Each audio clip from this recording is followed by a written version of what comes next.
கட்டிடணும். கட்டி எடுத்து வாஷ் பண்ணி அடுத்தது அடுத்தது இது எடுத்து அப்படியே வச்சிடணும். மூணு வச்சிருக்கோம். ஃபர்ஸ்ட் நம்ம சின்னது ட்ரை பண்ணுவோம். சின்னது இது மாதிரி ப்ரெஸ் பண்ணி வச்சுக்கிட்டா இது ஆன்.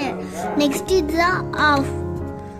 ஆஃப் எப்படி சிம் இது வந்து அடுத்தது ஆஃப் பண்ணுறோம்.